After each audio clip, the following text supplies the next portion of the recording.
This is a PlayStation 2, known to be the world's best-selling console of its time, and for this. See, this one is no ordinary PlayStation 2, this is the one I've had since I was a child. So yes, it's got a few scratches, the fan is dirty beyond belief, and it is, without a doubt, old. But there's something else it's famous for.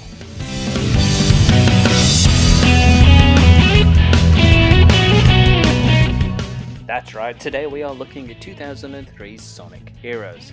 Here, as you can see, we've got a lovely instruction book, which you don't see these days. The only thing this book is missing is a dash of colour on the pages, but as you can see, it introduces to all the characters in this game.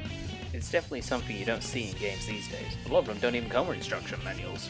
But let's check out the main game. As you can see, this is the main menu. This game is from 2003, so the game colours are vibrant. You've got 4 main teams to play up. Team Sonic is your basic mode, Team Dark is hard, Team Rose is for easy, and Team Chaotix is for those who want a little bit of a different gameplay option. Once you finish all the stories with all the Chaos Emeralds, you unlock the last story, which is something we're not going to get into today. This game follows the formula of Sonic Adventure and Sonic Adventure 2. You've got a fully 3D game with a great team switching mechanic. With just the press of a button, you can swap between Sonic, Tails, Knuckles in any of their formations. So, Sonic being the speed character, Tails being the flying, Knuckles being the power formation. It basically follows you for the rest of the cast, Amy being the speed, Shadow being the speed, and so is Espio.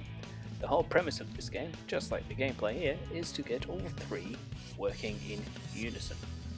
Tails can use Thunder Shoot to weaken enemies, Knuckles can take them out, and Sonic can do all the fast platforming stuff. This game is filled with great little segues, great spectacle, and will allow you just to enjoy the high speeds of what Sonic is known for. As you can see here, by the time you get through the stage and collect enough power cores, you will level up your characters, and as you can see in that top right bar, you'll unlock something called Team Blast, which basically is a screen nuke. This is Team Sonic's variation. Knuckles spins around, Tails kicks Sonic off, and Sonic goes absolutely insane. As you can see in this top right hand corner, you can see the Team Blast meter start to decay. While this is doing that, you can, as Sonic, jump and press square, and you'll be able to basically continue the Team Blast move, which is great to finish off the final enemies. But the whole premise of this game, as I said, is reaching the goal and doing so with the best score possible, hopefully ending up with a rank. This game isn't like Sonic Generations, where you can run through the stage in a minute and a half and still get an A rank. This game actually requires some skill. So pretty much, long story short, we are running through 14 stages as 4 separate teams. Once as Team Sonic, once as Team Dark, once as Team Rose, and one as Team Chaotix, which, how I would recommend playing this game wouldn't be in one sitting. I'd recommend basically just going, alright, I'll play 2 stages of Sonic, and call it there for the day. Throughout the 14 stages, every third or so, you will end up with a boss battle of some description. A lot of the time it's Sonic vs Eggman, or every now and again you might have Team Sonic vs Team Dark. It constantly changes, which is a nice change of pace.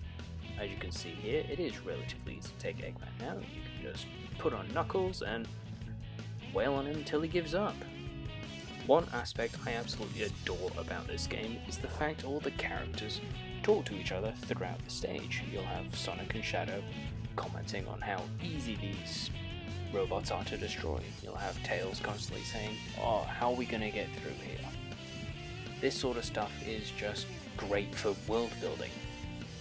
This game is, without a doubt, very charming. You've got vibrant colours, which in my opinion suit the Sonic series really, really well. The characters are vibrant, the levels are vibrant, and it all just blends really well. Throughout the game you do have some challenging aspects, which is great, so it isn't always, baby's first platform or baby's first Sonic game.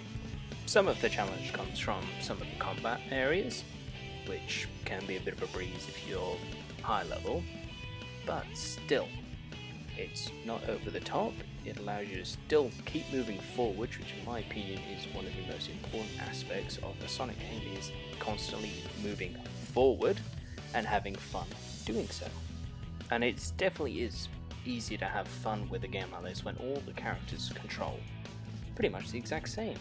Like they all control like Sonic from Sonic Adventure 1 or 2, depending on how you want to look at it. Yes, the speed characters are a little bit on the slipperier side, but Amy and Espio are a fair bit slower than Sonic and Shadow, meaning you've got more control over them. But still, if these two characters are still too fast for you, you can always swap to the flight or power formation. Yes, it is more fun to actually roll around at the speed of sound as the speed characters, but every now and again it is probably recommended just to slow down a little bit and think about what you're doing. As I said, I've probably enjoyed this game as Sonic more than I probably should, but it has always been easier to control Knuckles going through certain platforming challenges. So, as I said, this game came out in 2003 on the PlayStation 2, the GameCube, and the Xbox, which eventually it did get a PC release. On the PS2, this game sold ridiculously well. This is probably where most people actually played the game, which unfortunately is the worst port of it. Even if it was the worst port of this game, it still managed to acquire the Platinum cover, which is basically making 500,000 sales in the first 6 months of the game's life, which is phenomenal. But as just a voice on the internet, I can't recommend this game enough. It is great fun. As you can see, it's still one of the few games I keep today. But there we go, sleep well. Until next time, have a fabulous day.